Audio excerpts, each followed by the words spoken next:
Apocalipse capítulo 1, a primeira parte do texto de Apocalipse, o último livro das Escrituras, diz revelação de Jesus Cristo. Diga comigo, revelação de Jesus Cristo.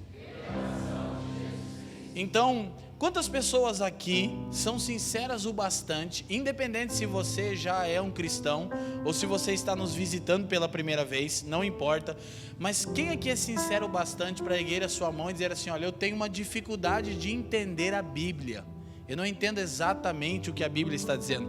Quem tem essa sinceridade para levantar a sua mão? Ok, poucas mãos, são muito mais do que essas, mas os corajosos são os que levantaram. Alguns que já estão em Cristo, outros que estão iniciando sua caminhada.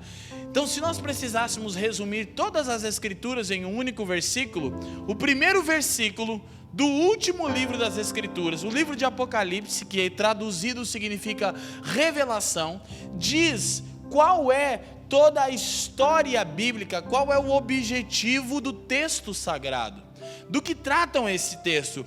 Esse texto sagrado não trata majoritariamente sobre dogmas, sobre leis humanas, sobre formas de vestir. Esse texto sagrado não trata sobre isso. Esse texto sagrado trata a respeito da revelação de Deus aos homens, que é Cristo. As Escrituras, elas são a história do desejo de Deus se dar a conhecer aos homens. E quando Deus materializou tal vontade, essa vontade é seu Filho. Quem é Jesus Cristo? A revelação de Deus aos homens. Ele é tudo o que de Deus podemos ter, como nós cantamos. Então, na verdade, quando você compreende que as Escrituras não são um livro complexo, cheios de rituais ou de dogmas, embora quando você começa a ler os primeiros livros da Bíblia, você vai perceber que Deus tratava com um povo, o povo de Israel, e você vai perceber uma série de leis que provavelmente, se você não está familiarizado com o texto bíblico, elas não fazem nenhum sentido, te parecem umas coisas assim sem coerência nenhuma, mas na verdade tudo aquilo eram sombras. Eram fragmentos de um quadro todo que estava sendo montado. Então, quando chegamos ao ápice do texto bíblico, aproximadamente no ano 90 depois de Cristo, João é o autor do livro de Apocalipse. Ele vai registrar então as últimas palavras sagradas, o último texto canônico, e a primeira coisa que ele tem a dizer é: esta é a revelação de Jesus Cristo. As Escrituras são a história da revelação progressiva que Deus dá de si mesmo aos homens, Cristo. Então, a maneira mais correta de abordarmos esse livro, à luz do Espírito de Deus, é na busca de conhecermos uma pessoa, é na busca de encontrarmos um homem, o Filho de Deus encarnado. É disso que trata esse livro, é disso que trata o texto sagrado. O desejo de Deus se revelar aos homens se tornou real, e essa materialização é Jesus, chamado Cristo. Então eu realmente amo as Escrituras, porque eu descobri que elas tratam de revelar Deus a mim. É um livro que nos chama para um relacionamento pessoal. É um livro, ou melhor, é o único livro, disse alguém, que nós lemos na presença do autor. Nós aqui da família nos dedicamos a literaturas e nós amamos muitas literaturas e por isso recomendamos a vocês. E deixe eu carinhosamente dar uma boa dica para 2020. Se você deseja sair do nível da mediocridade, leia. E eu não estou falando apenas ler as Escrituras, obviamente, para aqueles que amam o Senhor, as Escrituras são o mais importante texto, sim. E eu não estou falando apenas de boas literaturas que nos elucidam as Escrituras. Sim, eu estou te falando de literaturas da sua área profissional, de literaturas coerentes sobre política, de literaturas coerentes sobre ciência. Se você deseja deixar de ser medíocre, leia. Amém? Entretanto, esse é o único livro, disse alguém, repito, que nós lemos na presença do autor, que nós lemos acompanhado pelo autor. Então, o nosso tema hoje é quem é Jesus, ok? Quando nós olhamos para as Escrituras, e não vamos hoje, assim, olhar tantos textos bíblicos, embora vamos usar a projeção para facilitar o entendimento com bastante frequência hoje. Quando nós olhamos para as Escrituras, nós descobrimos uma coisa: Cristo é o anseio de todos os santos da Bíblia.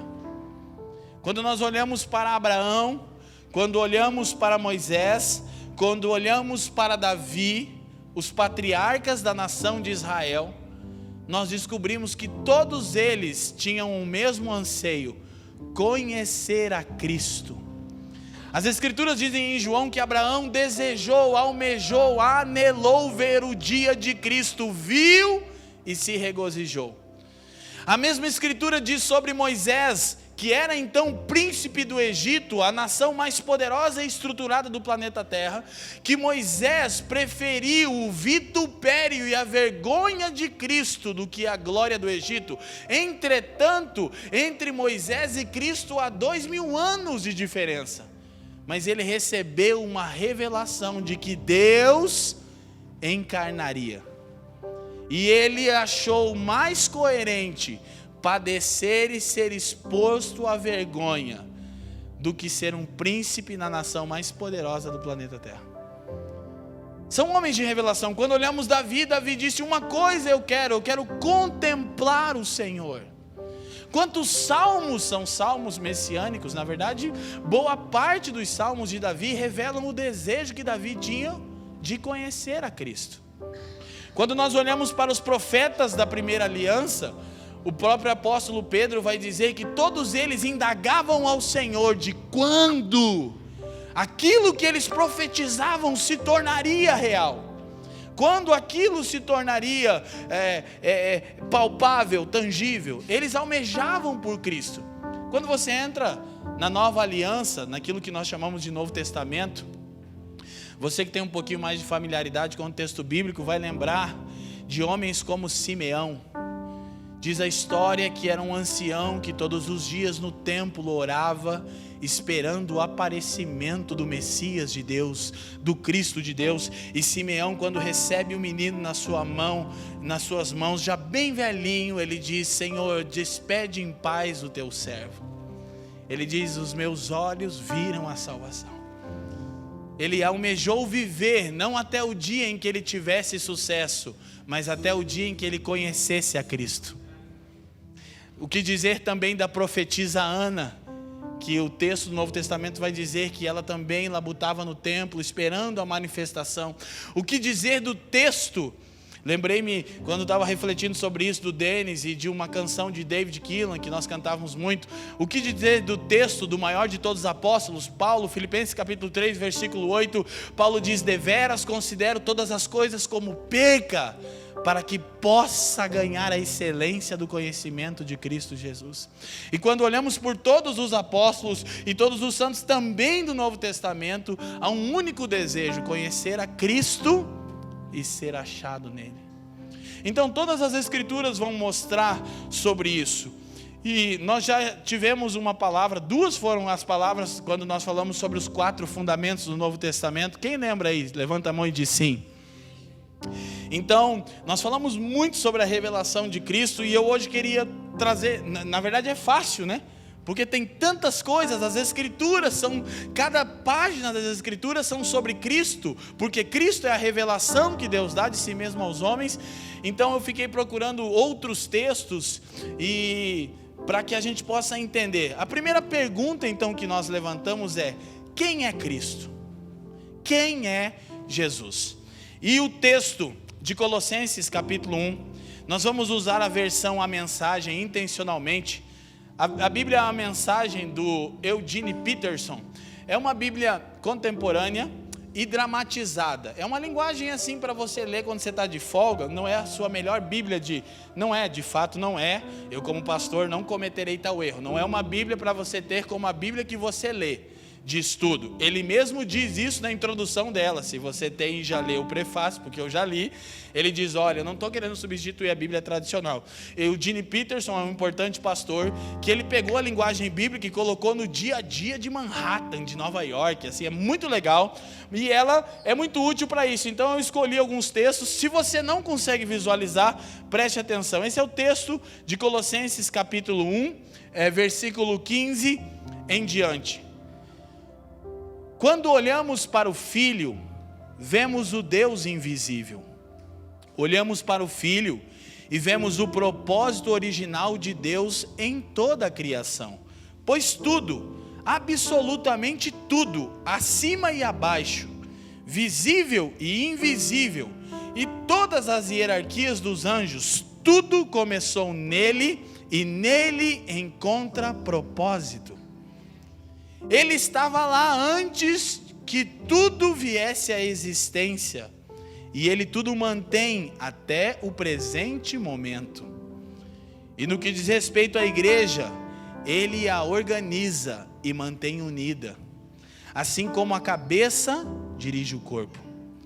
Ele foi supremo no princípio e, abrindo a vitória da ressurreição, será supremo no fim. Do princípio ao fim, Ele está lá, elevado acima de tudo e de todos. Ele é tão sublime que tudo que é de Deus encontra um lugar apropriado nele, sem nenhum conflito. Além disso, todas as peças quebradas e descolocadas do universo, pessoas e coisas, animais e átomos, estão agora concertados em vibrante harmonia, tudo por causa da sua morte, de seu sangue derramado na cruz. Quem é Jesus? Ele é tudo o que esse texto diz. Resumidamente, Ele tem a primazia, Ele é o primeiro. Deixa eu te dizer uma coisa, Jesus não foi um vendedor de uma religião, Ele é a revelação de Deus aos homens. Ele estava lá antes de tudo. Ele é tudo o que de Deus podemos ter, e quando Deus decidiu se revelar aos homens, Ele deu o seu Filho. Amém? E nessa época natalina isso é realmente maravilhoso para pensarmos. Então Cristo é Deus encarnado e acessível. A coisa maravilhosa é que o texto, tornemos novamente a essa menção, por favor.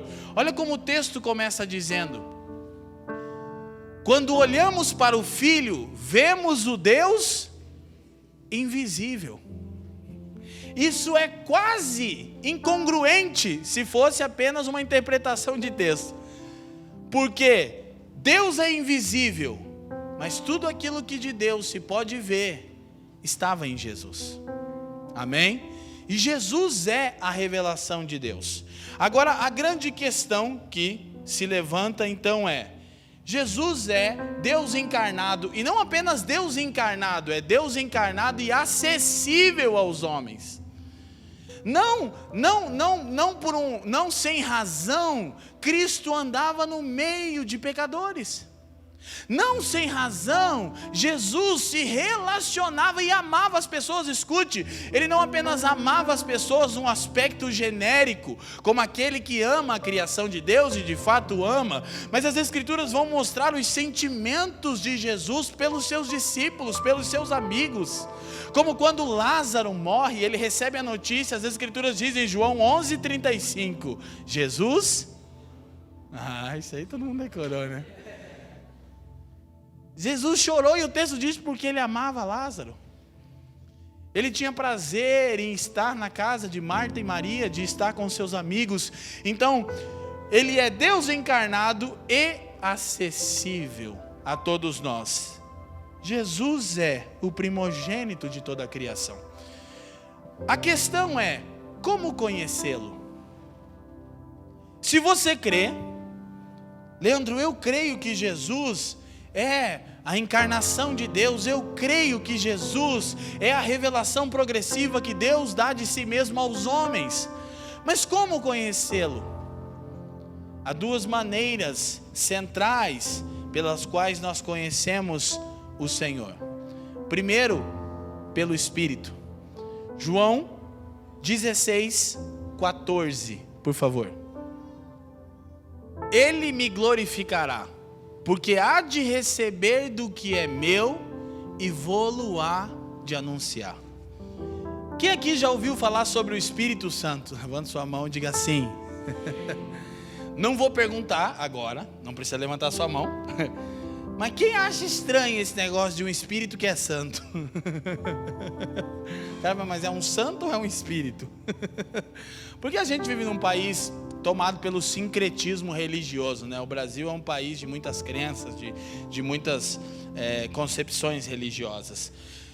O Espírito Santo não é uma força, o Espírito Santo não é uma energia, o Espírito Santo não é um arrepio, o Espírito Santo não é um ídolo. O Espírito Santo é Deus, amém? E qual é a obra do Espírito? Revelar Cristo. Jesus disse: o Espírito me glorificará, porque Ele há de receber do que é meu e anunciar a vocês. Então, se você, repito, tendo andado com o Senhor, como muitos de nós, mas eu já ando com o Senhor, ok? Você lembra da famosa escritura de Oséias capítulo 6, versículo 1 a 3? Diz: vinde e conheçamos ao Senhor e prossigamos em conhecê-lo. A vida eterna é conhecermos a Cristo, João 17:3. Então, a grande questão é que nós que já conhecemos, prosseguirmos em conhecê-lo. Como? Pelo Espírito. E se você com sinceridade no seu coração diz: hoje eu gostaria de conhecer a Jesus, eu ouço sobre Jesus, alguma coisa mexe no meu interior, mas eu não sei como. Então você pode pedir ao Espírito. Você pode dizer: Espírito de Deus, revela-me quem é Jesus. E fique pronto para que a sua vida seja radicalmente mudada. Quantos aqui podem testemunhar que isso aconteceu? Tem muitas pessoas que gostam de Jesus, mas não conhecem Jesus. Não receberam uma revelação no seu íntimo, dada pelo Espírito, de quem Jesus é. Então, a primeira maneira de conhecermos a Jesus, que é Deus encarnado e acessível, o primogênito de toda a criação, aquele que em tudo tem a primazia, é pelo Espírito. A segunda maneira, João 7, estamos aqui em João, versículo 38. E aqui há uma coisa muito interessante. O Espírito nos revela Cristo. E esse insight pode acontecer em qualquer momento, pode acontecer agora. Você pode, com sinceridade no seu coração, pedir e o Senhor começa a te revelar quem é seu filho. Pode acontecer no ônibus, no trabalho, enfim. Mas crescer nesse conhecimento, Jesus mesmo disse, João 7,38, ele diz o seguinte, aquele famoso texto quando ele se levanta na festa e diz: quem crê em mim, como diz a... Quem crê em mim, como diz a Escritura. Não é esse texto, a gente já usou, pode tirar ele para mim, já não precisa projetar. Quem crê em mim, como diz as Escrituras.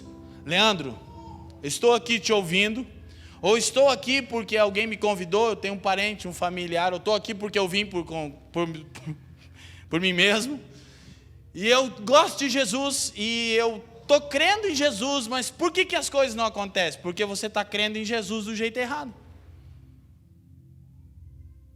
Porque Jesus diz: quem crê em mim, como diz, do seu interior fluirão rios de águas que estão vivas. Não é crer em Jesus como você acha que deve crer em Jesus, é como as Escrituras apresentam Jesus. Deixa eu te falar uma coisa, tem um monte de Cristo genérico por aí. O próprio Senhor disse que uma das principais marcas do fim dos tempos é um engano referente à sua pessoa. Nós na família dos que creem temos como base o fim dos tempos e ensinamos constantemente. Acabamos de terminar 6 meses de ensino todas as quartas-feiras sobre Apocalipse e sobre os eventos e os desdobramentos do tempo do fim. E nós sabemos que a primeira orientação do Cristo em Mateus 24 foi: cuidado para que ninguém vos engane. Ele diz: porque muitos virão em meu nome dizendo: eu sou o Cristo. Então há um Jesus genérico rolando aí. Por que ele é genérico? Porque é mais barato, mas faz o mesmo efeito, não te custa nada. Esse não é o Jesus que as Escrituras apresentam. O Cristo de Deus é aquele que é a encarnação de Deus, é a vida de Deus aos homens. Nós vamos ver coisas incríveis sobre ele. Mas é aquele que reivindica total soberania sobre o homem. Jesus não deseja uma parte das nossas vidas, é tudo ou nada. Um dos mais poderosos tangedores que nós amamos aqui na família, chamado Keith Gordon Green, ele dizia: ou Cristo é Senhor de tudo sobre a sua vida, ou então Ele não é Senhor de nada. Jesus é zeloso. Então, como conhecemos a Cristo? Como conhecemos a Jesus? Pelo Espírito, através das Escrituras. Mas ainda há uma crescente de revelação. E como mais, Leandro? Por intermédio da comunhão dos santos. A igreja é uma parte singular da revelação de Jesus ao mundo. Quando nós nos congregamos, quando nós nos reunimos em torno dele, então nós representamos ele ao mundo. Por isso as Escrituras nos orientam como viver. Quem está me entendendo, diga assim. Então a maneira de conhecermos ao Senhor é essa: pelo Espírito, através das Escrituras. Há 7 fatos que as Escrituras revelam sobre Jesus. Vamos observar aqui. 7 fatos que as Escrituras revelam sobre Jesus. Na verdade, são centenas de fatos que as Escrituras revelam sobre Jesus. Eu escolhi para essa noite especial aqueles que eu julgo mais importantes. Jesus nasceu em um corpo físico, ok? Jesus veio em carne. Jesus não era um espírito evoluído. Não é o que as Escrituras dizem. Mas eu creio em Deus e eu amo Jesus e eu não estou experimentando crescimento de revelação e não vejo mudança singular. Você crê em Jesus do seu jeito e não como as Escrituras dizem. Muita gente usa Jesus para levantar religiões a fim de drenar os homens para si. Por quê? Porque Jesus é um cara legal. Ninguém tem um problema com Jesus. Boa parte das pessoas tem problema com Deus, acham Deus muito injusto, né? E por que as pessoas acham Deus injusto? Porque elas não entendem que o Jesus que elas gostam é a revelação de Deus aos homens. Elas encaram eles como seres distintos. Mas Jesus disse: eu e o Pai somos um. Ninguém tem problema com Jesus. Nem religiões como a religião islâmica, e aqui nós queremos ter cuidado de não desprezar pessoas, não é isso? Mas o islamismo se levanta fortemente contra o judaísmo, que é o pai do cristianismo, e por sua vez contra o cristianismo. Mas até o islamismo gosta de Jesus. Jesus tem um lugar no mundo islâmico. Quem que ele era? Um profeta bom, um cara querido que deu boas instruções de vida. Mas reconhecer que Jesus é Deus em carne, só pelo Espírito é possível. É por isso que o apóstolo João, tratando desse problema no primeiro século, vai dizer: todo aquele que confessa que Jesus veio em carne, só pode confessá-lo pelo Espírito. Ok? Então, primeiro fato. Segundo, aqui você tem textos das Escrituras que não vamos ler. Jesus nos mostrou a completa revelação de Deus Pai. João 14:9. Olha que coisa incrível as Escrituras. O caso de amor da Trindade é um caso de amor diferenciado, porque um honra o outro. Jesus disse: o Espírito me glorificará e honrará a mim. Ok? Mas quando ele fala do Espírito, ele diz: olha, eu vou dar a vocês o melhor de mim, é melhor que eu vá para que ele venha. Então ele está honrando o Espírito. Agora ele diz que ele e o Pai são um, e eu já disse para vocês que as Escrituras são a história da revelação progressiva que Deus, o Pai, dá de si mesmo aos homens. Cristo, ok? Mas qual é a missão de Cristo? Revelar o Pai. Quando o Pai quis se dar a conhecer aos homens, ele encarnou Cristo. Qual é a mensagem do Cristo? Voltem para o Pai. Quem atua nesse meio? O Espírito. Por meio da palavra e da comunhão. Quem está me entendendo? Então, o incrível é que o texto é lindo. Disse-lhe Jesus: Felipe, cara, hoje eu passei estudando, daí eu fico ouvindo as músicas temas, né? A gente tem, coloquei o Nick e a Rachel. Mostra-nos o Pai. Felipe disse: Senhor, mostra-nos o Pai, isso nos basta. E Jesus disse para ele: estou há tanto tempo convosco, e não me tendes conhecido, Felipe? Quem me vê a mim, vê o Pai. Porque ele é a completa revelação de Deus Pai. Amém? E quando o Pai quis se dar a conhecer, ele se deu a conhecer em Jesus. Não sei se você entende. Terceiro fato: na sua carne Jesus morreu em nosso lugar e fez expiação por nossos pecados. Morreu para que possamos viver. Jesus tornou-se maldição para sermos abençoados. Nos redimiu. O que é redenção? Libertação de alguém mediante ao pagamento da dívida. Nós fomos libertos porque Cristo nos redimiu a preço do seu sangue. Ele pagou a nossa dívida. Aplacou a ira de Deus, ou seja, absorveu a ira de Deus e nos reconciliou com o Pai. Preste atenção, enquanto esse texto fica aqui. Se você quer entender o que Deus Pai sente por você, olhe para a cruz e veja o tamanho do amor do Pai por você em dar o seu único filho no seu e no meu lugar, amém? E se você quer entender o que Deus Pai sente sobre o seu pecado, olhe para a cruz e veja o mesmo Deus que manifesta seu amor dando o seu filho, esmagando o seu filho, porque o tal levou sobre si o meu e o seu pecado. O que Deus sente por mim? Olhe para a cruz. O que Deus sente pelo pecado? Olhe para a cruz. Quem está me entendendo? E só um Deus sábio, que não consultou os homens, poderia se revelar de tal forma. Isso é realmente singular. Quarto fato: Jesus ressuscitou fisicamente. Ele nasceu em carne, viveu, morreu e ressuscitou em carne. Ele ressuscitou fisicamente e foi visto por centenas de pessoas. Os discípulos no caminho de Emaús, mais de 500 irmãos, Paulo registra em 1 Coríntios capítulo 15. Amém?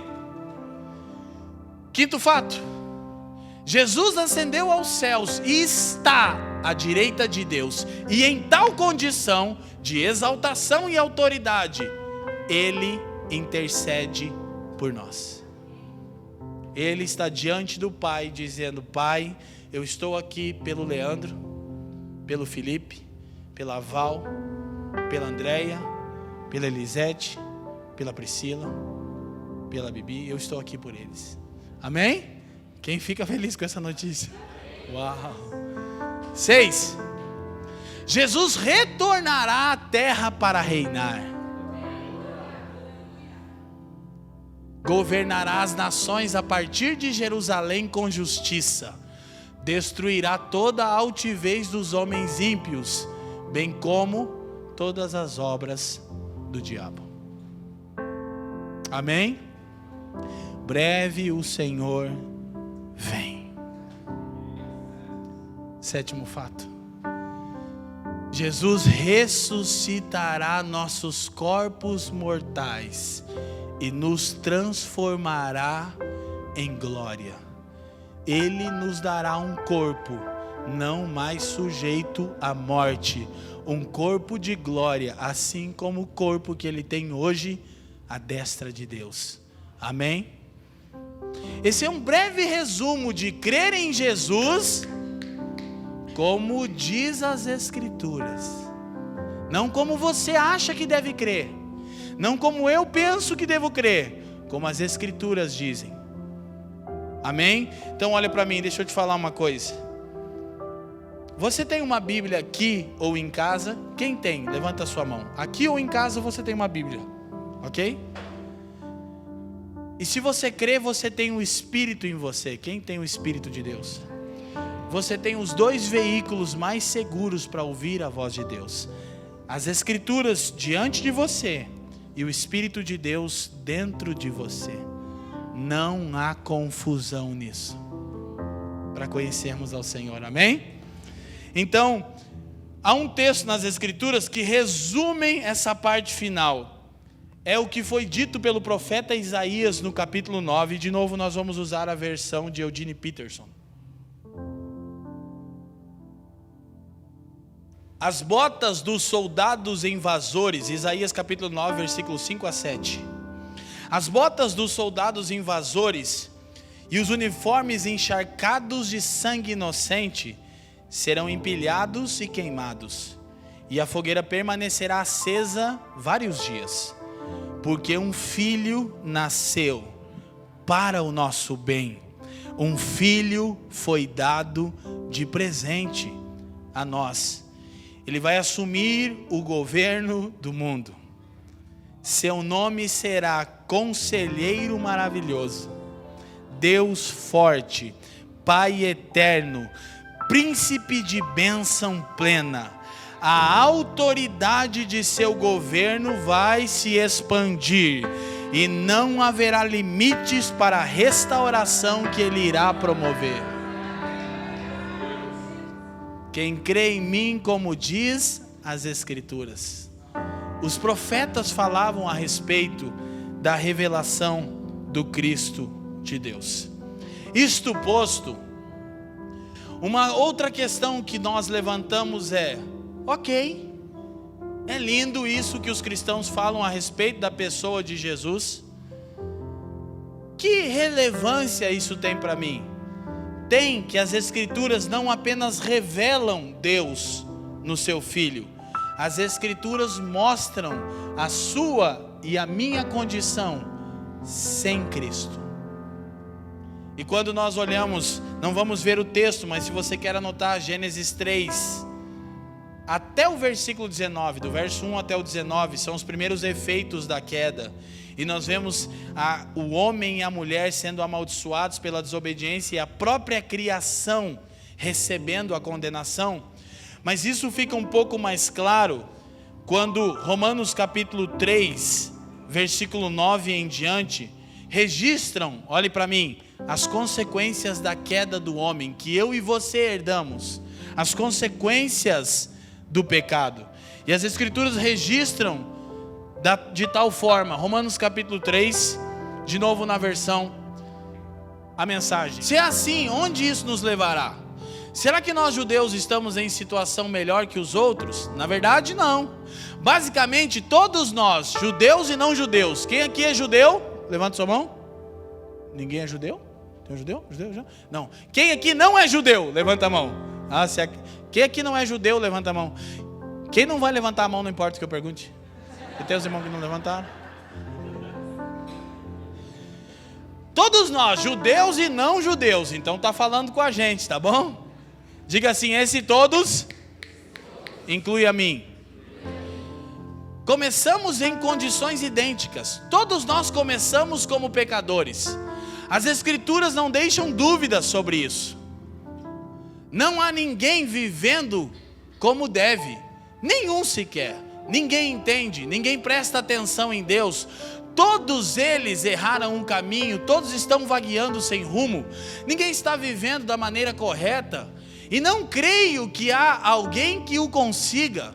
A garganta deles é um túmulo aberto e a língua escorregadia para enganar.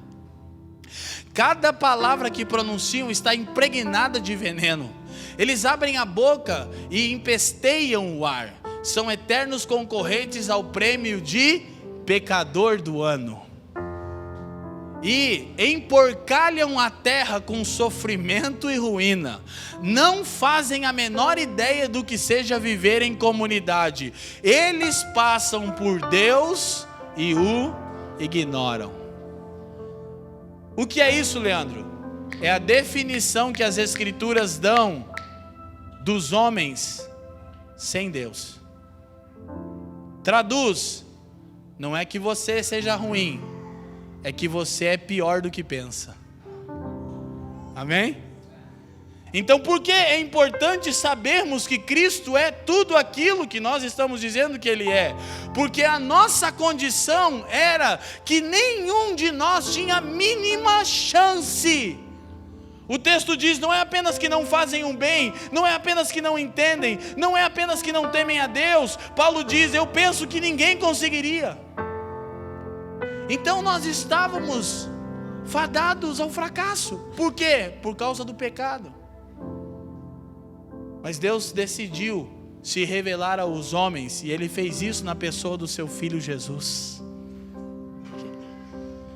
Então é importante nós sabermos. Agora, de maneira um pouco mais clara, quando nós observamos o texto de Gênesis, a gente não vai ver o texto, eu vou explicar ele aqui.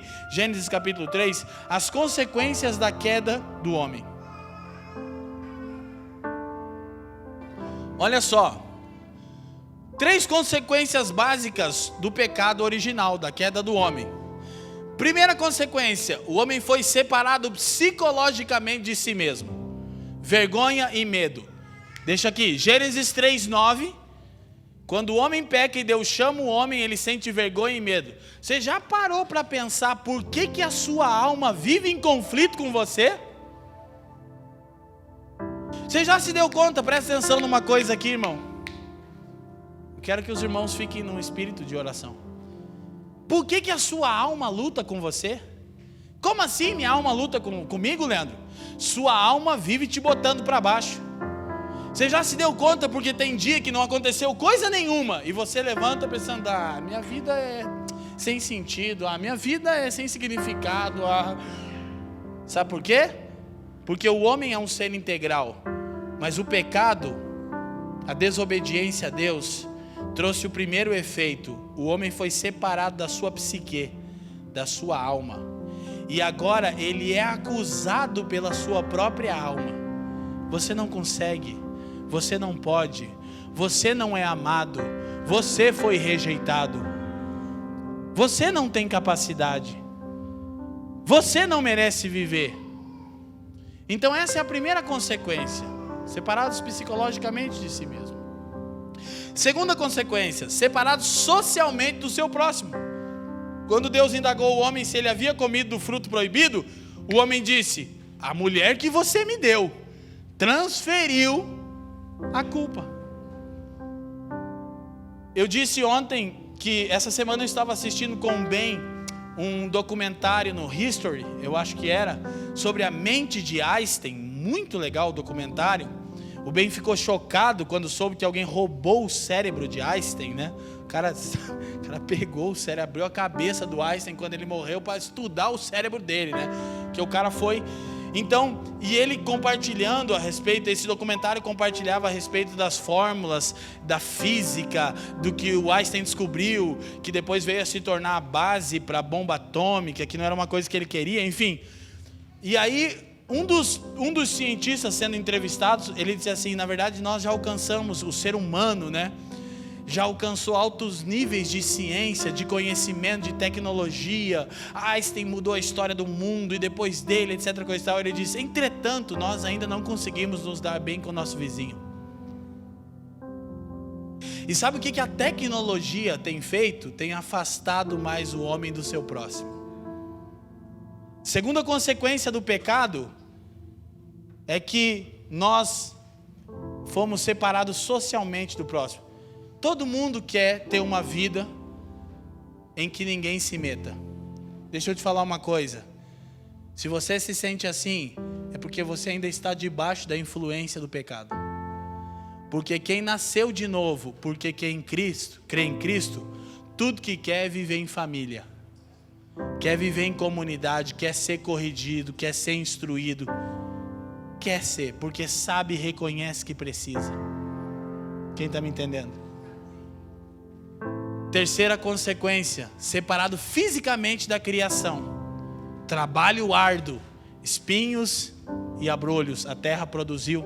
E o homem então, o Senhor disse, olha para mim, do suor do teu rosto comerás o seu pão.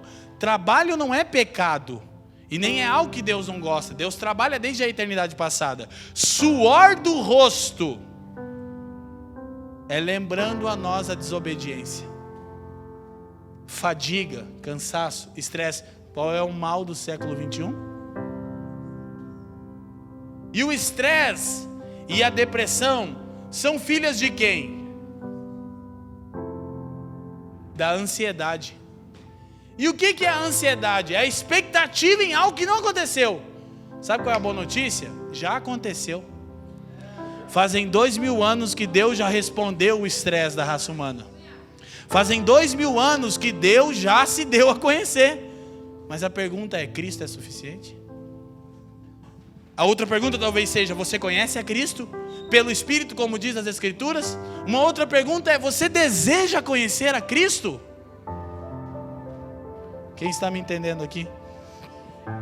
Então nós temos uma outra citação, porque nós pensamos e tentamos enumerar uma série de coisas, mas à luz das Escrituras nós aprendemos que em última análise, todos os problemas humanos são sintomas. Os problemas psicológicos, os problemas sociais, os problemas biológicos e a destruição de toda a criação. Irmão, as nações ficam se reunindo para falar da camada de ozônio. O homem sem Deus, o homem que diz ser inteligente é tão burro que está destruindo sua casa. Você já se deu conta por que as pessoas que se dizem ser cultas, inteligentes, até porque, por erro de alguns, não de muitos, ser cristão é sinônimo de ser burro. As pessoas pensam que aquele que professa a fé em Jesus Cristo é um tapado. E a verdade é que eu converso com muita gente no Brasil, semana após semana, e eu vejo quanto de gente tapada existe no Brasil, que só tem curso superior. Gente tapada, gente bem sucedida, mas não bem resolvida. Conheço muita gente bem sucedida e não bem resolvida. E aquele que nasceu de Deus prefere ser bem resolvido do que bem sucedido. Não que seja ruim ser bem sucedido, não em detrimento de não ser bem resolvido. Ok?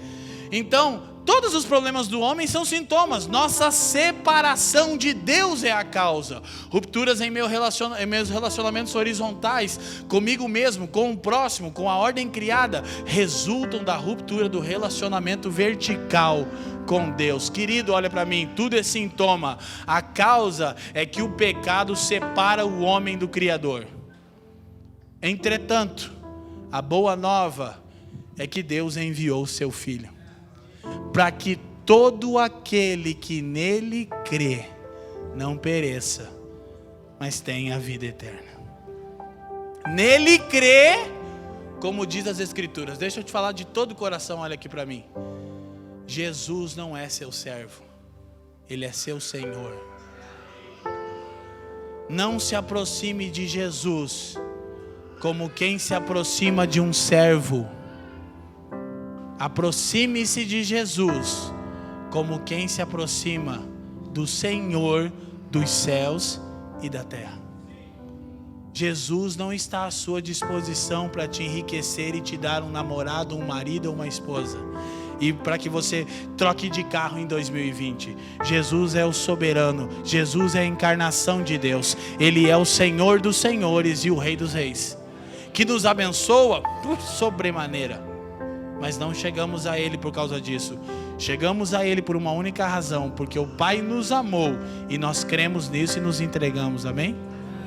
Porque ninguém aqui quer ser burro o suficiente para negar o Filho de Deus. Paulo diz que se os poderosos desse século conhecessem a Cristo, não o teriam crucificado. Jesus foi crucificado em um tempo em que o pensamento grego e as filosofias pipocavam no mundo. E Paulo diz: todos ignorantes, todos sábios a seus próprios olhos, crucificaram o Deus que se encarnou. Aí Paulo diz então: adoraram a criatura e não o Criador, que é bendito eternamente. Você quer ser um cara inteligente? Creia em Jesus Cristo. E tem algo que eu quero ver com vocês um pouco mais adiante. Uma outra citação a respeito dessa encarnação de Ellen Hood, um dos líderes da Casa Internacional de Oração. Ele diz: a semente prometida desde a queda do homem também seria o Senhor dos céus.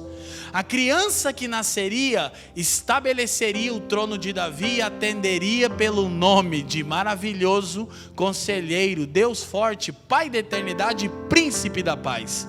O mais espantoso é que Deus não somente viria à humanidade em forma de homem, mas serviria as nações, dando a sua vida como oferta pelo pecado. O mais espantoso não é que Deus se fez semelhante aos homens, é que Ele foi pisado e se entregou a favor dos homens. Quem está me entendendo? Então nós precisamos perceber que essa era a mensagem. Os apóstolos carregavam uma mensagem. 1 Timóteo capítulo 3, versículo 16, por favor. E sem dúvida alguma, grande é o mistério da piedade. Aquele que se manifestou em carne foi justificado em espírito, visto pelos anjos, pregado às nações, crido no mundo, recebido acima na glória. Essa era a mensagem dos apóstolos. Esse é um resumo. O que é o evangelho? Deus se manifestou em carne, foi justificado em espírito, foi visto pelos anjos, pregado a todas as gentes, crido no mundo inteiro, recebido acima na glória. Amém? Esse é um resumo da mensagem dos apóstolos. Então nós temos mais uma citação de Ellen Hood sobre a mensagem dos apóstolos, o que isso causou nos apóstolos de Deus. Eu já disse aqui, salvo, deixa eu lembrar de novo, pode pôr ali. Eu disse aqui uma vez que é injusto no mundo da filosofia Paulo de Tarso não estar ao lado de pensadores como Sócrates, Platão, Sêneca, e só não está porque ele é um cristão, porque Paulo foi um dos maiores pensadores da existência do homem, e eu não vi homem algum falar como Paulo sobre a existência do homem e o seu sentido de ser. Mas porque Paulo é um seguidor do Cordeiro de Deus, de um homem de dores, ele não está ao lado daqueles que recebem títulos de sábios. E não, eu não desprezo a contribuição desses homens, eu sou uma poeira na história, perto deles. Mas eu reconheço que a revelação que Deus deu aos seus santos apóstolos e que eu tenho acesso é mais alta e sublime. Então, o que isso causou nos apóstolos? A revelação de Jesus Cristo deu à luz a um clamor no coração dos apóstolos: Maranata, ó Senhor, vem. Jesus foi revelado de tal maneira àqueles homens que o desejo insaciável de cada um deles passou a ser trabalhar em prol de sua volta e ver seu reino estabelecido na terra como é no céu.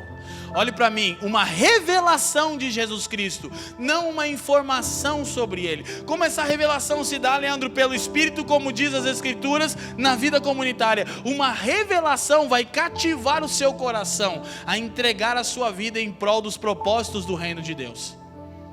E essa revelação, ela tende a crescer na nossa vida, até que sejamos mártires, testemunhas do Senhor, pessoas prontas a darem suas próprias vidas, para que todo bom propósito de Deus seja completado na terra, como é no céu. Amém? Outra coisa que eu quero ver com vocês, e a gente está caminhando para a reta final, essas são umas citações um pouco maiores, a respeito primeiro da singularidade de Cristo, como um ser único. E meditando e estudando sobre isso, eu sei que eu poderia falar aquilo que o Senhor representa para mim. Eu acho que isso teria uma valia, né? Que cada um de nós poderia compartilhar isso. Mas eu estava olhando alguns homens, e não apenas homens que são tidos como teólogos ou cristãos, e essa citação que nós vamos ver sobre a singularidade de Cristo, ela é oriunda do imperador francês Napoleão Bonaparte. Olha o que ele disse sobre Jesus. Preste atenção, se você não pode visualizar, ouça. Conheço homens, e eu vos digo que Jesus Cristo não é um homem. As mentes superficiais veem uma semelhança entre Cristo e os fundadores dos impérios. Ele era um imperador francês. E os deuses de outras religiões. Napoleão dizia, essa semelhança não existe. Há entre o cristianismo e qualquer outra religião a distância do infinito. E nós não estamos defendendo o cristianismo como a religião certa. Cristianismo aqui é o meio pelo qual Jesus se revela, amém? Tudo em Cristo me espanta. Seu espírito me espanta. Sua vontade me confunde. Entre ele e qualquer outro no mundo não há um termo de comparação. Ele é verdadeiramente um ser por si mesmo. Suas ideias e sentimentos, a verdade que ele anuncia, sua maneira de convencer, não são explicadas nem pela organização humana, nem pela natureza das coisas. Quanto mais próximo chego, mais cuidadosamente examino e constato, tudo está acima de mim. Tudo permanece grande e de uma grandeza que domina. Sua religião é uma revelação de uma inteligência que certamente não é a dos homens. Existe uma profunda originalidade em suas palavras. Disse máximas antes desconhecidas. Jesus não tomou nada emprestado da ciência. Não se pode encontrar absolutamente em lugar nenhum, mas somente nele, a imitação ou o exemplo de sua vida. Napoleão concluiu e disse, procuro em vão na história encontrar alguém semelhante a Jesus Cristo ou qualquer coisa que possa se assemelhar ao Evangelho. Seguimos. Nem a história, nem a humanidade, nem as épocas, nem a natureza oferecem qualquer coisa com a qual eu possa compará-lo. Ele é extraordinário. Disse o último imperador francês da Revolução Francesa, não um qualquer homem.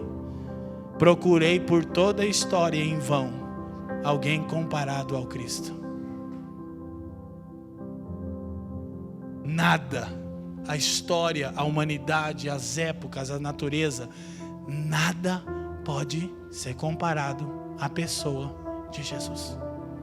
Aleluia, glória a Deus. Então a singularidade de Cristo é única. Ele não é um como os outros, ele é único. E há também as suas excelências. Tais citações nós vimos em uma palavra de Jonathan Edwards, e eu até justifiquei com o Faf, com o Leandro, que eu fiquei pensando em reduzir as citações, mas eu li e não conseguia tirar nenhuma. Eu disse, cara, isso é muito incrível. Jonathan Edwards foi um poderoso pregador do século XVII que influenciou a Europa e trouxe reformas importantíssimas para que o continente europeu se tornasse o que é. Ele não é um qualquer, ele foi um homem de sabedoria. E ele disse a respeito de Jesus e sobre as suas excelências. Podemos projetar aqui? Há um conjunto de tais excelências em Cristo, como em nossa maneira de conhecer, são muito diferentes umas das outras. Preste atenção. E em nosso ponto de vista, impossíveis de existirem simultaneamente em uma mesma pessoa. O que há de excelente em Cristo, a nossa ciência diz, não, isso não pode estar na mesma pessoa. Mas Cristo revela suas excelências e Ele vai listar algumas delas. Vamos lá. Primeira, encontra-se em Jesus Cristo infinita alteza e infinita condescendência. Ou seja, Ele é um rei glorioso, mas é flexível. Se compadece. 2, encontra-se em Jesus Cristo a infinita justiça. Ele é justo e reto. E infinita graça. Ele é misericordioso. 3, na pessoa de Cristo reúnem-se infinita glória e a mais profunda humildade. Ele é o mais glorioso dentre todos e é o mais humilde. Aleluia. Na pessoa de Cristo encontram-se majestade infinita e mansidão transcendente. Ele é tão majestoso e glorioso como o rei forte, mas é tão manso que transcende o nosso entendimento.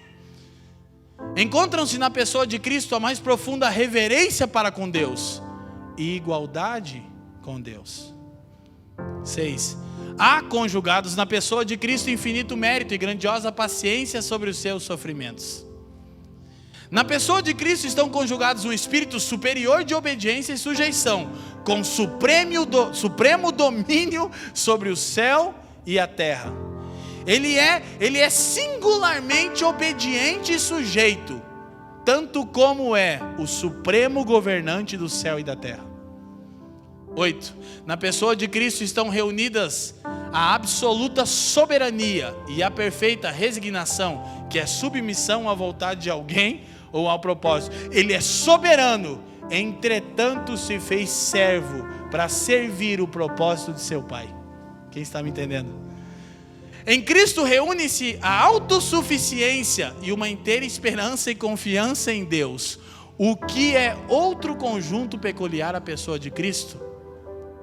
Cristo esteve no mais alto grau de sua humilhação, cruz, e ainda pela qual, acima de todas as outras coisas, sua divina glória aparece.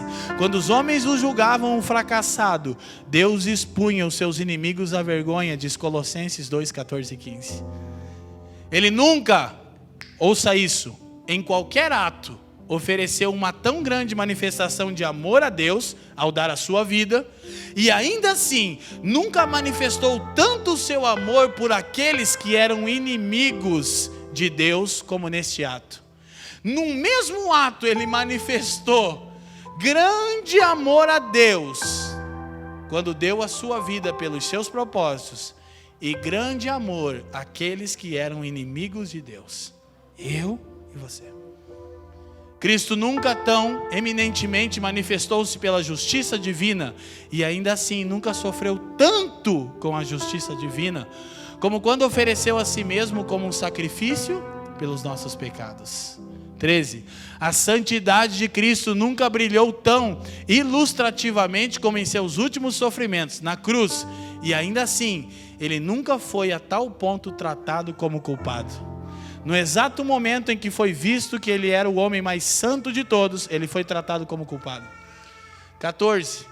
Ele nunca foi tratado assim tão indignamente como em seus últimos sofrimentos, e é principalmente por causa deles que ele é considerado digno. Só um Deus sábio poderia fazer isso. 15 e último. Foi nos últimos sofrimentos de Cristo, acima de tudo, que ele foi entregue ao poder dos seus inimigos, e ainda por esses, acima de tudo, ele obteve a vitória sobre os seus inimigos. Jonathan Edwards. Sabe que é a verdade? Que se nós parássemos para refletir em cada uma dessas 15 excelências, nós veríamos como isso não se encaixa na ciência humana. Porque ele é tão singular quanto é excelente. Lucas capítulo 2, versículo 8 em diante, para a gente chegar na nossa conclusão. Quantos estão me entendendo nessa noite?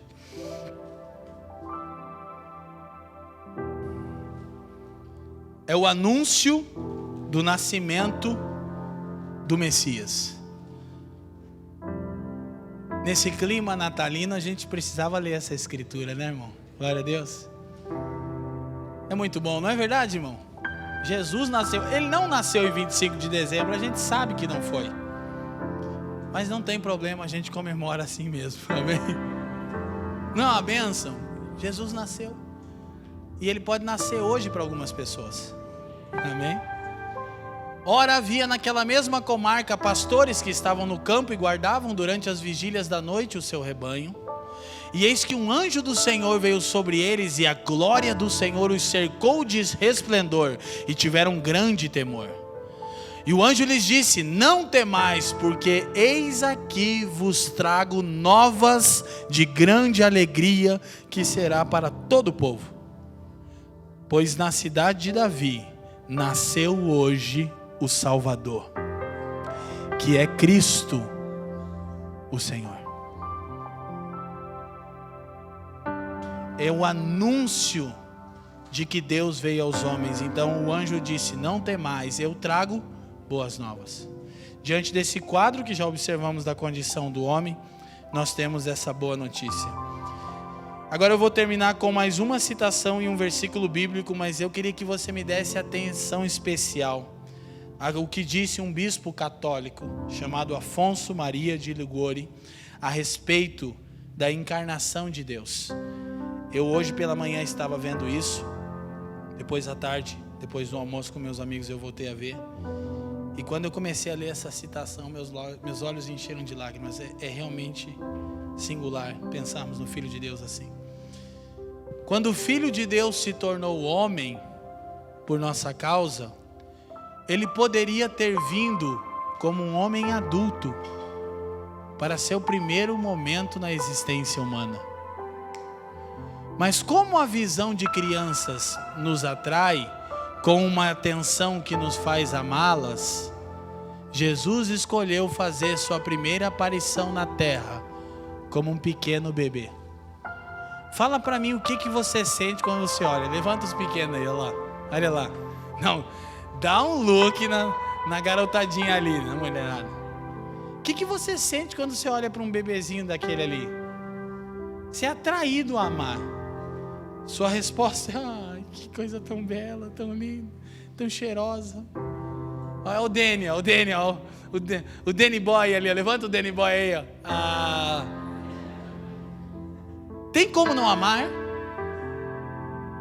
Tem gente que fica até inspirado em fazer filho, aleluia. Posso ouvir um glória aí, amor? Olha só, ele poderia ter vindo como um adulto, mas como as crianças nos atraem facilmente a fim de amá-las, ele fez sua primeira aparição na terra como um pequeno bebê. Então, o bispo continua e diz: assim quis nascer aquele que queria ser amado e não temido. Tudo aconteceu conforme o profeta havia predito. Um menino nos nasceu, um filho nos foi dado. Meu Jesus, Deus supremo e verdadeiro, o que te atraiu do céu para nascer num estábulo frio, senão o amor que tu tens pelos homens?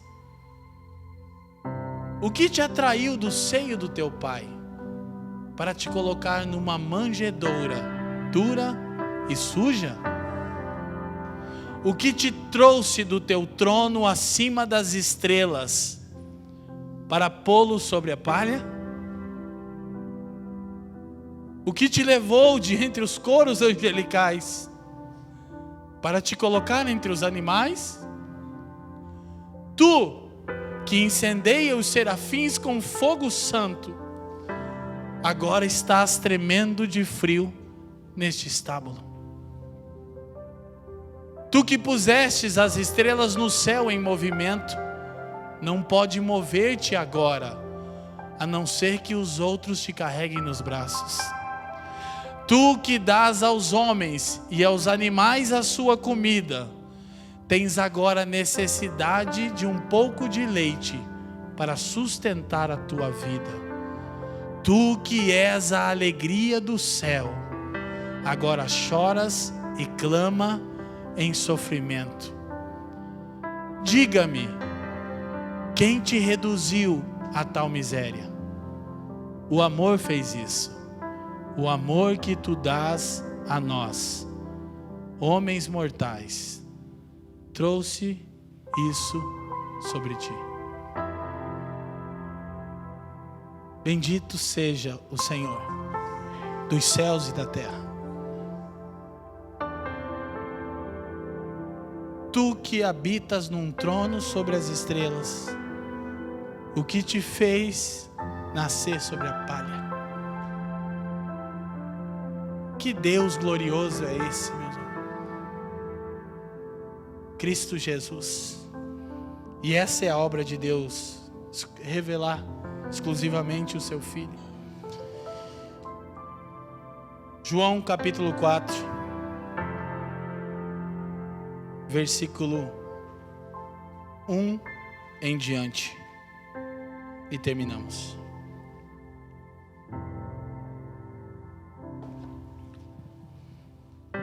Diga comigo: Cristo, a provisão divina. E quando o Senhor veio, João capítulo 4, versículo 1. Tá certo. E quando o Senhor veio a saber que os fariseus tinham ouvido que Jesus fazia e batizava mais do que os discípulos de João, ainda que Jesus mesmo não batizava, mas os seus discípulos, deixou a Judéia e foi outra vez para a Galileia. Presta atenção. E era-lhe necessário passar por Samaria. Eu me lembro que uma das minhas primeiras pregações como um jovem pregador foi esse texto. Era-lhe necessário passar por Samaria. Mas geograficamente, Samaria era o caminho mais longe. E havia um conflito delicado entre os judeus e os samaritanos. Eu me lembro da primeira vez que o Senhor abriu esse texto para mim. Era-lhe necessário passar por Samaria. Geograficamente não, e socialmente era um lugar delicado. Mas o texto diz que ele necessitava ir por lá. Ele ia encontrar uma mulher que reflete quem eu e vocês somos.